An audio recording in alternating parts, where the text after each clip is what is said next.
எப்படி தெரியுமா? எனக்கு பயம் இல்ல.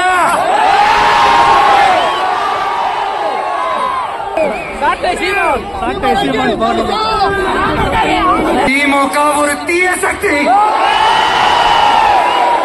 திமுக ஒரு தீய சக்தி. திமுக ஒரு தீய சக்தி. செம்மண் செம்மண்ணு காணாம போறதுக்கு வாய்ப்பு இருக்கு மக்களே. நம்ம மண்ணுக்கும் நம்ம என் நெஞ்சில் குடியிருக்கும்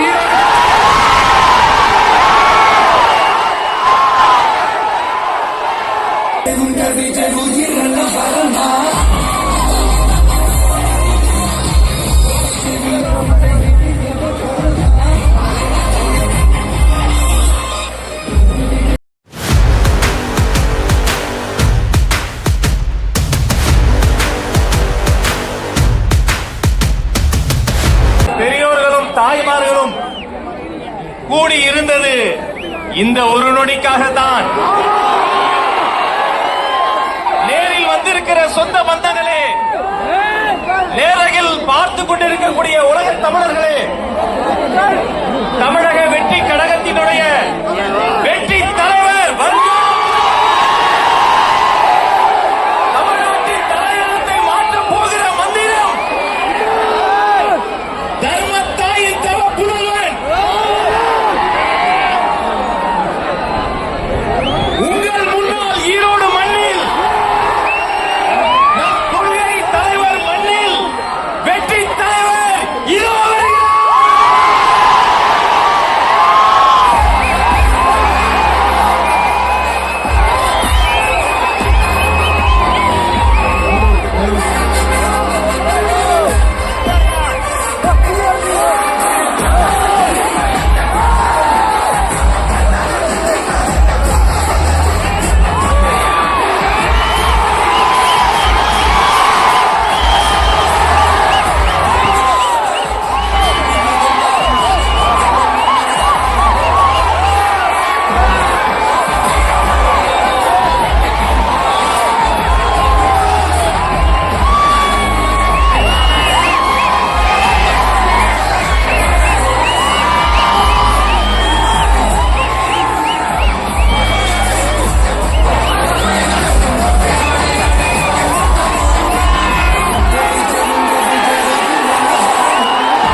பொதுவா நல்ல காரியங்கள் ஸ்டார்ட் பண்றதுக்கு முன்னாடி இந்த மஞ்சள் எடுத்து வச்சுதான் ஸ்டார்ட் பண்ணுவாங்க.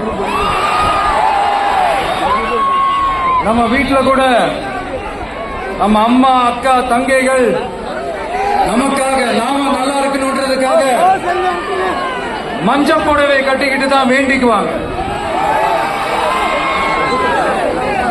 அப்படி அந்த மஞ்சள்னாலே ஒரு தனி வைப்பு தான். நம்ம கொடியில கூட அந்த வைப்ரண்டான அந்த எனர்ஜெட்டிக்கான அந்த மஞ்சள் இருக்குமே, அந்த மாதிரி மங்களகரமான மஞ்சள் விளையிற பூமி தான் இந்த ஈரோடு பூமி. இங்க வந்து மஞ்சளை பத்தி பேசாம வேற எங்க போய் பேசுறது? அது மட்டும் இல்ல, இங்க ஒரு மகத்தான ஒரு மனிதரை பத்தி நம்ம பேசியே ஆகணும். இந்த ஈரோடு மண் விவசாயத்துக்கும் பேர் போன மண். இங்க நடக்கிற அந்த விவசாயத்துக்கு மிக முக்கியமான ஒரு கவசமா இருக்கிறது என்ன தெரியுமா? காளிங்கராயன் அணை, காளிங்கராயன் கால்வாய்,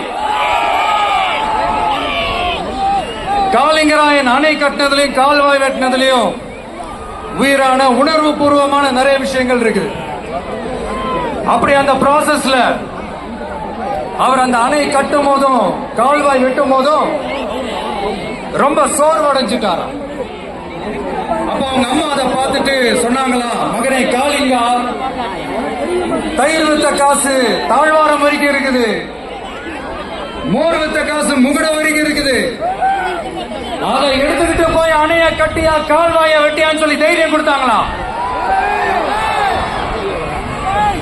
பெத்த அம்மா கொடுக்கிற அந்த தைரியம் இருக்கு பாருங்க, அதை தாண்டி வேற எதுவுமே கிடையாது. ஒரு மனுஷனால எதையும் சாதிச்சு காட்ட முடியும். அப்படி ஒரு தைரியத்தை தான் இப்ப நீங்க என்னுடைய அம்மா, அக்கா, தங்கைகள்,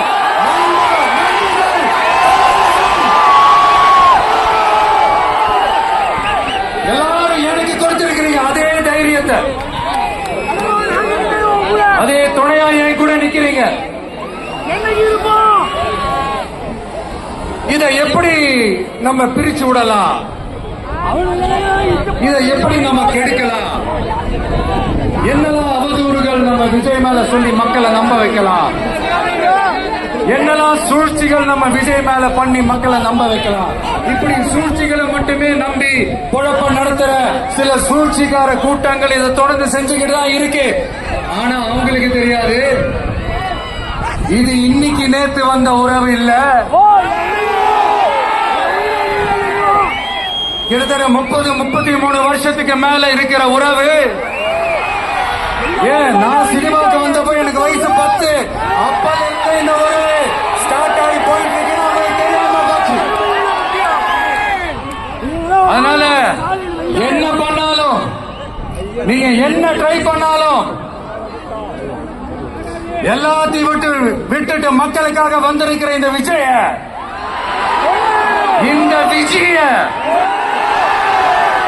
மக்கள் ஒரு நாளும் கைவிட மாட்டாங்க. மக்கள் கூடவே நிக்கிறாங்க, கூடவே நிப்பாங்கன்னு அவங்களுக்கு தெரியாம போச்சு. என்னப்பா நிப்பீங்கல்ல?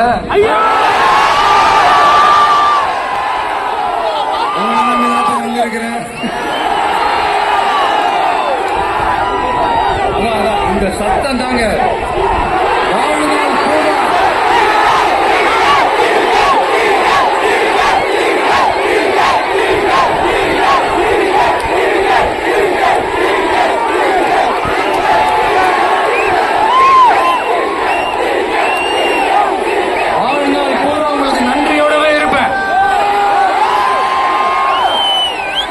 இப்போ நம்ம காளிங்கராயன் அவர்கள் அணையை கட்டுறதுக்காக பவானிக்கு போய் பார்க்கும்போது ஒரு இடத்துல ஒரு பாம்பு வந்து உட்கார்ந்துச்சான், படுத்துச்சான். அது படுத்த இடத்துலதான் அவர் அணையை கட்ட ஸ்டார்ட் பண்ணார். அப்புறம் அந்த பாம்பு வளைஞ்சி நெளிஞ்சி போற இடத்துல எல்லாம் கால்வாயை வெட்டினார்னு சொல்லி சில வாய்மொழி கதைகள்லாம் சொன்னாங்க. தண்ணியை சேமிச்சு வச்சு குடிக்கிறதுக்கும் விவசாயத்துக்கும். தம்பி கீழே இருங்க, தம்பி கீழே இறங்குப்பா ப்ளீஸ்.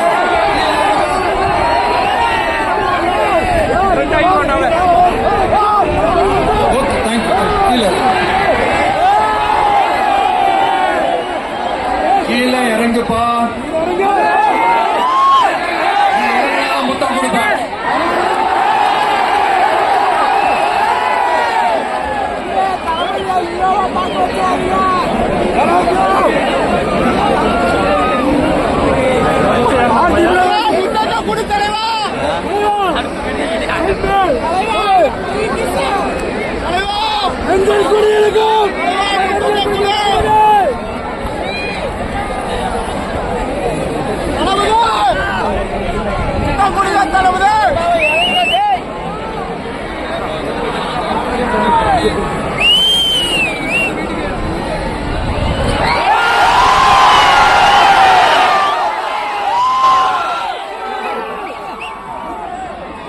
இப்படி தண்ணியை சேமிச்சு வச்சு குடிக்கிறதுக்கும் விவசாயத்துக்கும் வழி வகுக்கிறது எவ்வளவு பெரிய ஒரு நல்ல விஷயம்.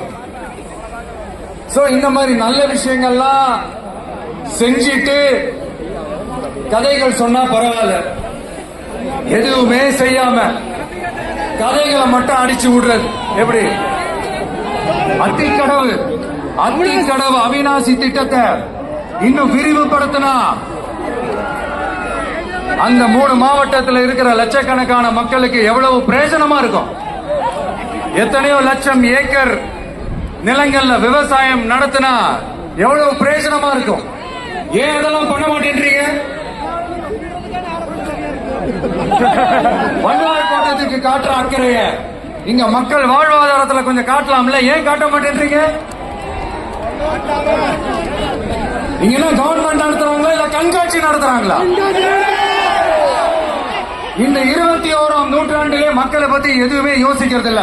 ஆனா அந்த காலத்திலேயே இது எல்லாத்தையும் பத்தி யோசிச்ச மக்களை பத்தி, குடிக்கிற தண்ணியை பத்தி, விவசாயத்தை பத்தி, அணை கட்டுறதை பத்தி, கால்வாய் வெட்டுறதை பத்தி, இதெல்லாம் எங்க இருந்து? பவானியிலிருந்து நொய்யலாறு வரைக்கும் கால்வாய் வெட்டி இதெல்லாத்தையும் பத்தி யோசிச்ச காளிங்கராயன் அவர்களுக்கு கோடி கும்பிடு போட்டாலும் பார்த்தாதுங்க. இப்படி அந்த காலத்துல இருந்த ஒரு ஹீரோவை பத்தி பேசிட்டு இந்த காலத்துல, அதாவது 1920th செஞ்சுரியில இருந்த ஒரு ஹீரோவையும் பத்தி நம்ம பேசி ஆகணும்ல.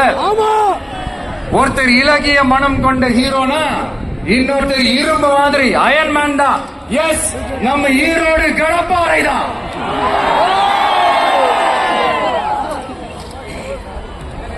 ஒட்டுமொத்த தமிழ்நாட்டையே திருப்பி போட்ட சீர்திருத்த நெம்புகோல்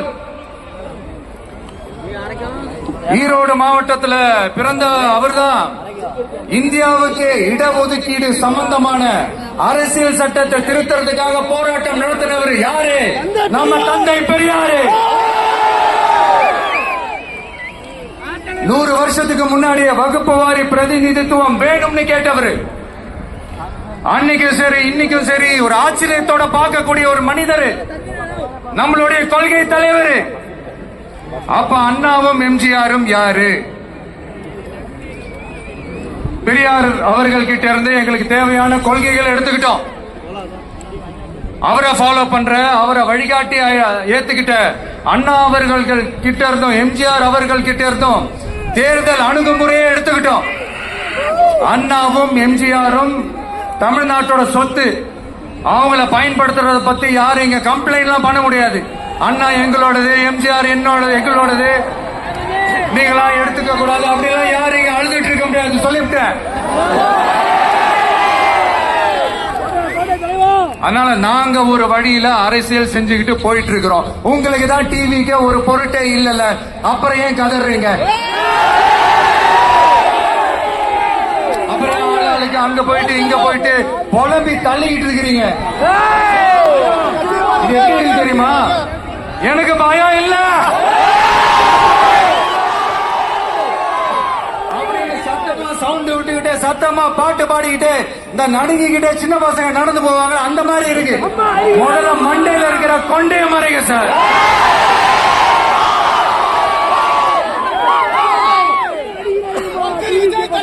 சும்மா மாறு வேஷத்துல மறு வச்சுக்கிட்டு ரேடியோ ஆளுன்னு இவங்க ஆளுங்களை மாத்தி மாத்தி அனுப்பிக்கிட்டு இதெல்லாம் என்ன மக்களுக்கு தெரியாதுன்னு நினைச்சிட்டு இருக்கீங்களா? மக்கள் எல்லாத்தையும் உன்னிப்பா கவனிச்சிட்டு இருக்காங்க. அதனாலதான் சொல்றேன், உங்களுக்கு நீங்க கொள்ளையடிச்சு வச்சிருக்கிற காசு தான் துணை. ஆனா எனக்கு என் மேல எல்லையில்லா பாசம் வச்சிருக்கிற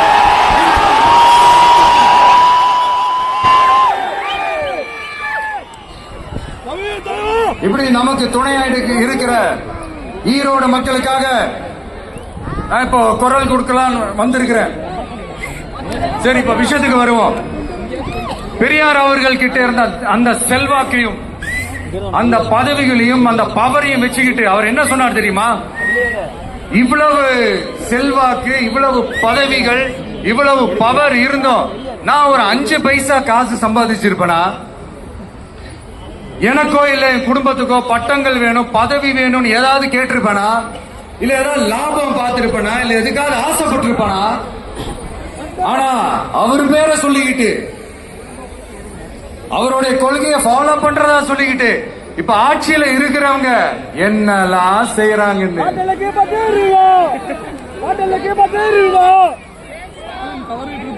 அதனாலதான் சொல்றோம், பெரியார் பேரை சொல்லிக்கிட்டு தயவு செஞ்சு கொள்ளையடிக்காதீங்கய்யா, தயவு செஞ்சு கொள்ளையடிக்காதீங்க. அவரு பேரை சொல்லிக்கிட்டு பெரியார் பேரை சொல்லி கொள்ளையடிக்கிற இவங்க தான் நம்மளுடைய அரசியல் எதிரி.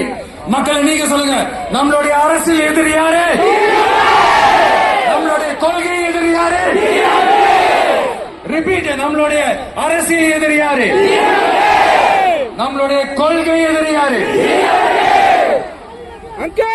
உங்களுக்கு புரியுதுல்ல? அது போதும், எனக்கு வேற எதுவுமே தேவை.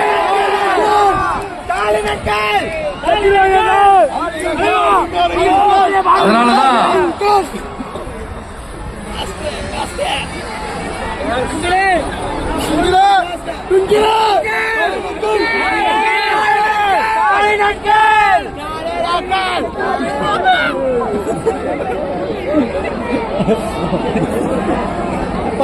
பாப்பா அவ்வளவு பாப்பா செத்து போயிடும். உங்களுக்கு நம்மளை பத்தி நம்ம அரசியலோட நீங்க எல்லாரும் என்னோட அரசியலோட கனெக்டடா இருக்கீங்கன்றது ரொம்ப தெளிவா தெரியுது. அதனால எனக்கு அது போதும். அதனாலதான் எதிரிகள் யாருன்னு சொல்லிட்டு களத்துக்கு வந்திருக்கிறோம். அதனால அவங்கள மட்டும் தான் எதிர்ப்போம். அதுவும் அந்த எதிரிகள் யாரு இப்போ இங்க 2026 சட்டமன்ற தேர்தலில் களத்தில் இருக்கிறாங்களோ அவங்கள மட்டும் தான் எதிர்ப்போம். சும்மா களத்திலே இல்லாதவங்களையும் களத்துக்கும் அவங்களுக்கும் சம்பந்தமே இல்லாதவங்களையும் எதிர்க்கிற ஐடியாலாம் இல்ல பாஸ். நீங்க கேட்கிறீங்கன்றதுக்காக எல்லாம் எதிர்த்துட்டு இருக்க முடியாது பாஸ். நிறைய வேலை இருக்கு.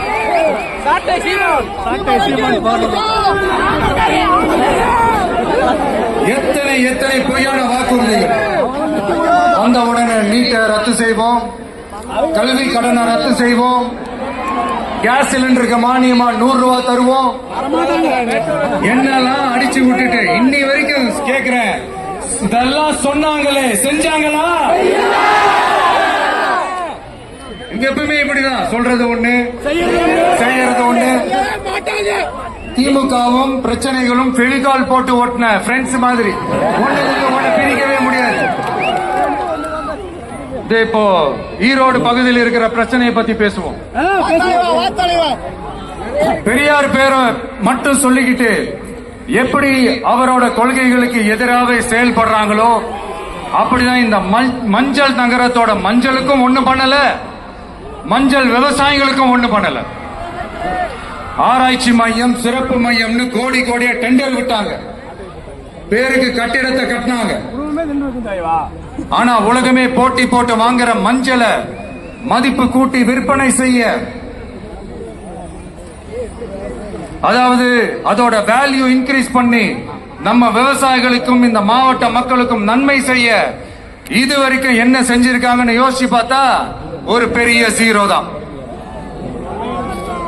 கரும்பு நெல்லுக்கு அரசாங்கம் விலை பிக்ஸ் பண்றாங்க, அதையும் ஒழுங்கா பண்றதில்ல. ஒவ்வொரு முறையும் பிரச்சனை. அங்க நெல் கொள்முதல் செய்யறதுல ஊழல். சரி, நாம கஷ்டப்பட்டு விளைய வச்சது வீணா போக கூடாதுன்னு நினைச்சு நம்ம விவசாயிகள் கேட்கிற லஞ்சத்தை கொடுத்தாலும் அதுக்கப்புறம் கூட அந்த கொள்முதல் ஒழுங்கா நடக்கிறது இல்ல. அதையும் தாண்டி ஏதோ ஒரு விலை விவசாயிகளுக்கு கிடைக்குது. அப்படியெல்லாம் இல்லாம ஒழுங்கா நேர்மையா நம்ம மஞ்சளுக்கும் நியாயமான விலை பிக்ஸ் பண்ணி தரமான விதைகளை கொடுத்தா என்ன குறைஞ்சா போயிடுவாங்க? இதெல்லாம் யோசிக்கிறதுக்கு அவங்களுக்கு நேரமே இல்ல. 24/7 அவங்களோட யோசனை என்ன தெரியுமா? இந்த விஜயை எப்படி முடக்கலாம், தமிழக வெற்றி கழகத்தை எப்படியெல்லாம் முடக்கலாம் அப்படின்னு அவங்களுடைய சிந்தனையே 24/7. வண்டியே திருப்பி விடுறாங்க. எத்தனையோ வருஷத்துக்கு முன்னாடி நம்ம காளிங்கராயர் நதிகளின் இணைப்புக்கு முன்னோடியா இருந்தார். பவானி ஆத்துல வர அதிகமான தண்ணி அணை கட்டி தேக்கி தண்ணீர் வறட்சியான பகுதிகளுக்கு அனுப்பினாரு. ஆனா இன்னைக்கு இவ்வளவு நவீன வசதிகள் இருந்தோம், இவ்வளவு சயின்ஸ் வளர்ச்சிகள் இருந்தோம், இவ்வளவு டெக்னாலஜி வளர்ச்சிகள் இருந்தோம், அவங்க வாக்குறுதியில் ஒண்ணு கொடுத்தாங்கல்ல, பவானி நொய்யலாறு அமராவதி 6 இணைப்பு திட்டத்துக்கு ஒரு துரும்ப கூட கிள்ளி போடல. வாக்குறுதி நம்பர் 103 சொன்னாங்களே, செஞ்சாங்களா? சரி, இதாவது ஒரு பெரிய ப்ராஜெக்ட்.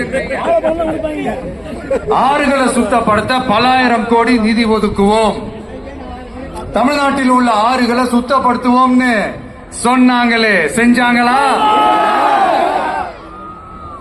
ஆனா ஆத்து மணலை கொள்ளையடிக்கிறதுல மட்டும் வேலைய கரெக்டா செய்வாங்க. இத நான் ஏன் திரும்ப திரும்ப சொல்றேன்னா, மக்களே நீங்க புரிஞ்சுக்கணும். கொஞ்சம் மசந்தா மத்த மாவட்டங்கள்ல மணல் காணாம போன மாதிரி, மலைகள் காணாம போன மாதிரி, நம்ம மாவட்டத்தில் தனி வளத்தை கொடுத்த செம்மண்ணும் காணாம போறதுக்கு வாய்ப்பு இருக்கு மக்களே. நம்ம மண்ணுக்கும் நம்ம ஆத்துக்கும் நம்ம விவசாயிக்கும் தான் இந்த மோசமான நிலைமை. அதனால ஏதாவது தொழில் செஞ்சு பிழைக்கலாம்னு பார்த்தா அதுக்கும் எங்க விடுறாங்க. தொழில்னு பார்த்தா 30% நெசவாளர்களுக்கு கூலி பாக்கி. அரசாங்கம் நம்ம நெசவாளர்கள் கிட்ட இருந்து கொள்முதல் செய்த வேட்டி சேலைக்கான கூலியை கூட போராடித்தான் வாங்க வேண்டியதா இருக்குது. அது சலுகையோ உதவியோ நலத்திட்டமோ கிடைக்காது. நம்ம உழைப்புக்கான ஊதியம், நம்மளோட உரிமை, அதுக்கே போராட வேண்டிய நிலையில தான் இந்த அரசாங்கம் நம்மள வச்சிருக்கு. நல்லா பாத்துக்கங்க மக்களே, உரிமைக்கு குரல் கொடுத்தவங்க தான் இவங்க. சிறு குறு தொழில்கள் பீக் ஹவர்ஸ் சார்ஜ்னு கரண்ட்டுக்கு அநியாய விலை வச்சு அதையும் செய்ய விடாம நம்மள முடக்கிறாங்க. அந்த பீக் ஹவர்ஸ் சார்ஜ் கொள்ளையால எத்தனை வருஷமா எவ்வளவு பேர் பாதிக்கப்படுறோம், எவ்வளவு தொழில்கள் பாதிக்கப்படுது. நாமளும் கத்துறோம், போராடுறோம், கோரிக்கை வைக்கிறோம். எதையாவது இவங்க கண்டுக்கிறாங்களா? கொஞ்சம் யோசிங்க. ஏன் கண்டுக்க மாட்டேன்றாங்கன்னு கொஞ்சம் யோசிங்க. அப்பதாங்க பிரைவேட்ல அதிக விலைக்கு கரண்ட் வாங்க முடியும், அதுக்கு டெண்டர் விட முடியும்.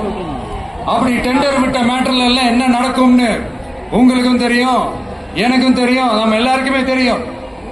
இந்த மாதிரி ஈரோட்ல மட்டும் இல்ல, எந்த மாவட்டத்துக்கு போனாலும் பிரச்சனைகள் மேல பிரச்சனைகள் தான். அதையெல்லாம் தீர்க்கிறதுக்கு ஒரு சொல்யூஷன் கூட சொல்லாம இதுல வேற பெருமையா மாடல் அரசுங்கிறது இல்ல. நான் கேட்கிறேன், கூச்சமா இல்ல? எதுவுமே இல்லை எங்க.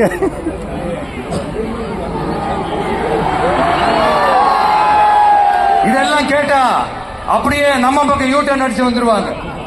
விஜய் என்ன அரசியல பேச மாட்டேன்றாரு, விஜய் என்ன சினிமா டைலாக் மாதிரி பேசுறாரு, விஜய் என்ன பஞ்ச் டைலாக் பேசுறாரு, விஜய் என்ன 10 நிமிஷம் தான் பேசுறாரு, 9 நிமிஷம் தான் பேசுறாரு. நான் எத்தனை நிமிஷம் பேசுறேன் உங்களுக்கு என்ன சார்? நான் எப்படி பேசுறேன் உங்களுக்கு என்ன சார்? உள்ள விஷயம் என்னன்னு பாருங்க சார். ஒவ்வொரு மாவட்டத்துக்கும் போய் மக்கள் ஃபேஸ் பண்ற பிரச்சனைகளை எடுத்து பேசிட்டு இருக்கிறேன். பின்ன அது அரசியல் இல்லாம வேற எதுதான் அரசியல்? உங்களை மாதிரி தனிப்பட்ட முறையில தரக்குறைவா அசிங்கமா பேசுறதுதான் அரசியல்னா அந்த அரசியல் நமக்கு வராது. வராதுன்னா நல்லாவே வரும். உங்களை விட எனக்கு அது நல்லாவே வரும். விட்டு வச்சிருக்கிறோம். அப்புறம் உங்களுக்கு நமக்கு என்ன வித்தியாசம்? காஞ்சிபுரத்தில் நாம பேசும்போது இந்த மாதிரி உங்களால் அமைக்கப்பட போற ஆட்சியில நம்ம ஆட்சிக்கு வந்த உடனே என்னெல்லாம் செய்ய போறோம்ன்றது சிலது சொன்னோம்.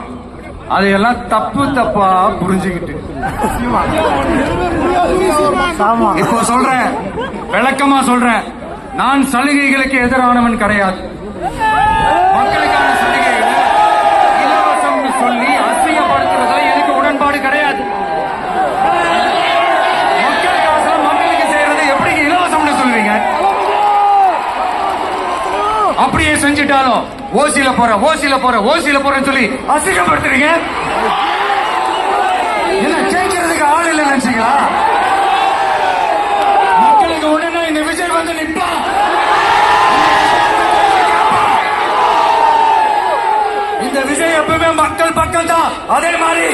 மக்களும் என் பக்கம்தான். என் மக்கள் மானத்தோட, மரியாதையோட, கௌரவத்தோட வாழணும். என் மக்கள் யாருக்கும் கீழே கிடையாது. அப்படி அவங்க கௌரவத்தோட வாழணும்னா அவங்களுக்கான வாழ்க்கை தரம் உயரணும். வாழ்க்கை தரம் உயரணும்னா அவங்களோட வாழ்வாதாரம் உயரணும். வாழ்வாதாரம் உயர்ந்தாதான் பொருளாதாரம் உயரும். பொருளாதாரம் உயர்ந்தாதான் வசதி வாய்ப்புகள் உயரும். இதெல்லாம் உயர்ந்தாலே ஆட்டோமேட்டிக்கா அவங்களோட வாழ்க்கை தரம், அவங்களுக்கான மரியாதை, அவங்களுக்கான கௌரவம் எல்லாமே உயரும். இதுக்கான வழிகள், அந்த சூழல்களை அந்த கவர்மெண்ட் அமைச்சு கொடுக்கணும். இதுக்கான அந்த திட்டங்களை செயல்படுத்தணும். இதெல்லாம் செஞ்சாதான் அந்த அரசாங்கம் ஒரு நல்ல அரசாங்கம். இதைத்தான் சொல்றோம்.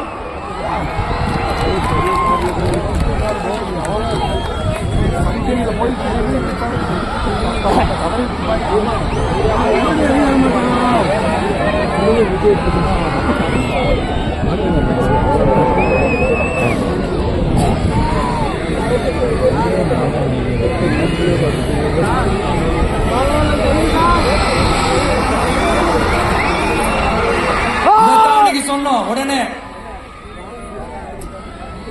சொன்னா மட்டும் போதுமா? எப்படி செயல்படுத்துவீங்க? நாங்க என்ன வாயிலேயே வடை சுடுறதுக்கு டிஎம்கேவா?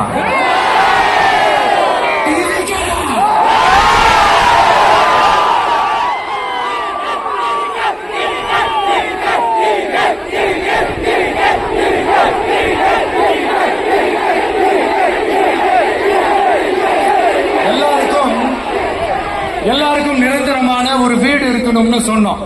உடனே எங்க ஆட்சியிலே நாங்க எல்லாரும் வீடு கட்டி கொடுத்துட்டோமே அப்படிங்கிறது இல்ல. நான் கேக்குறேன், இங்க உங்களை தான் கேக்குறேன், இங்க வாடகைக்கு இருக்கிறவங்களே இங்க யாரும் இல்லையா? எல்லாருக்கும் சொந்தமா வீடு கட்டி கொடுத்துட்டாங்களா? அடுத்து வீட்டுல இருக்கிற ஒவ்வொருத்தரும் மினிமம் டிகிரி படிச்சிருக்கணும் அப்படின்னு சொன்னோம். உடனே எங்க ஆட்சியிலே எல்லாரும் டிகிரி படிச்சு முடிச்சிட்டாங்களே அப்படிங்கிற மாதிரி சொல்றது அது உண்மைனா? ஸ்கூல் லெவல்லயே டிராப் அவுட்ஸ் அதிகமானது யாரோட ஆட்சியிலங்க?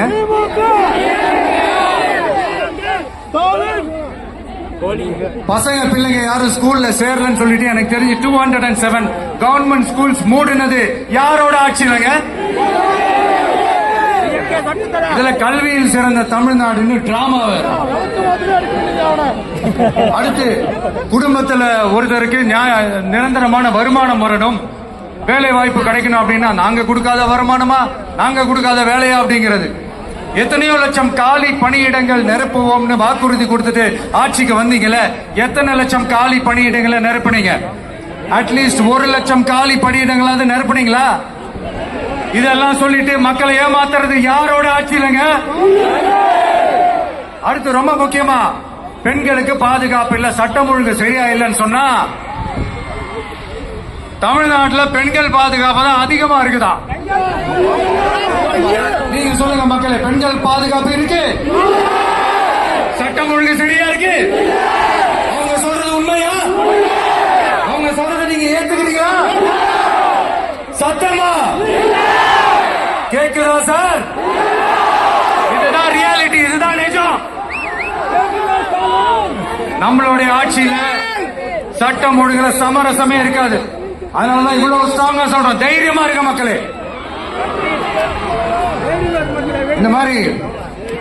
இந்த மாதிரி விஷயங்கள்லாம் நம்ம மக்கள் கிட்ட எடுத்து சொன்னா உடனே இந்த இது எடுத்துட்டு அவங்க வந்துருவாங்க. ஐயோ,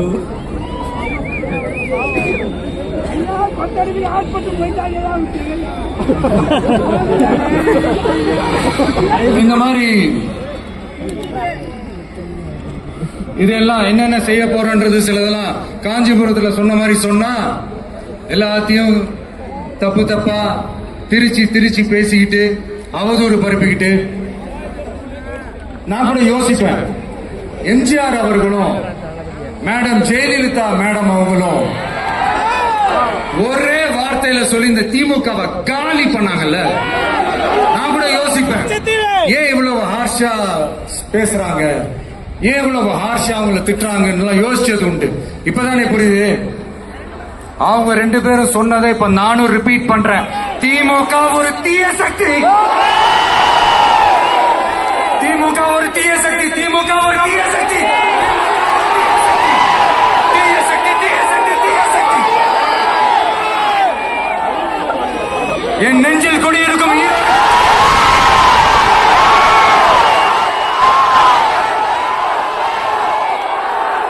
டிவிகே ஒரு தூய சக்தி, டிவிகே ஒரு தூய சக்தி. தூய சக்தி டிவிகேவுக்கும் தீய சக்தி டிஎம்கேவுக்கும் தான் போட்டியே.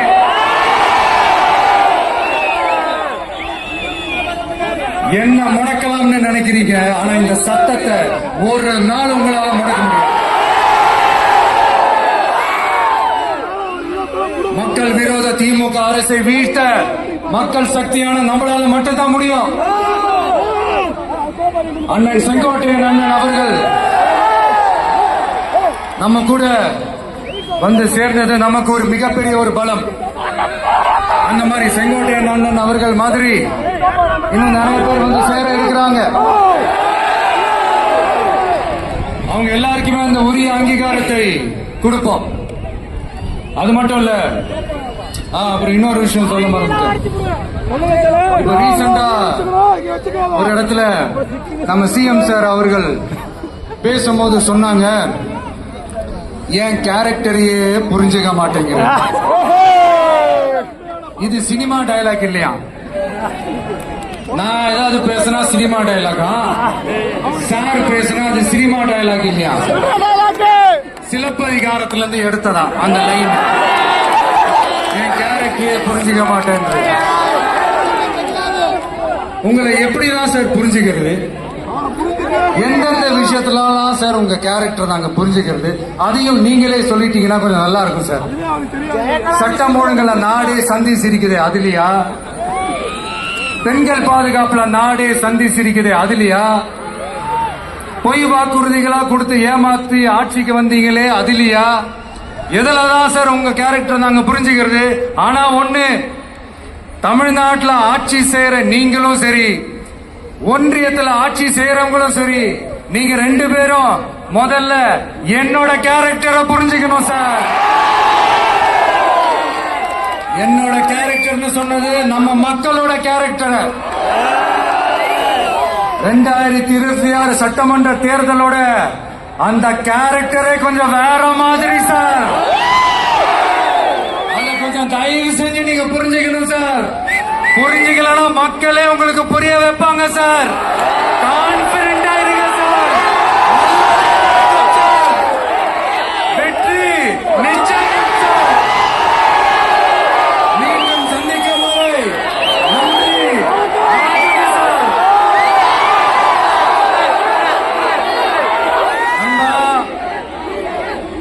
நன்றிகள்.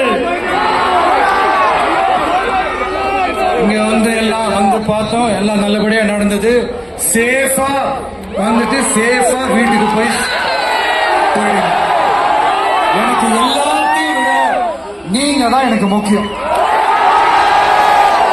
தயவு செஞ்சு சேஃப்டியா போயிட்டு வாங்க. ஒரு ஈரோடு செல்ஃபி ஒண்ணு எடுப்போமா?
அங்க விஜய்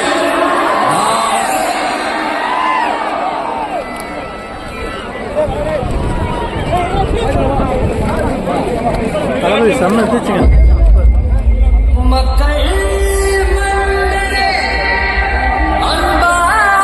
எப்படி மாட்டு போட்டுருக்காங்க.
பாட்டு போன டைமு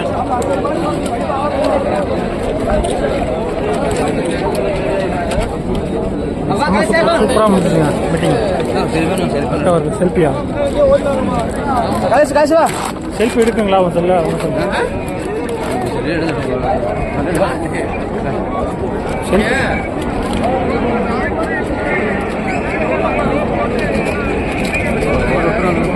போட்டுருங்க. ஆமாம்.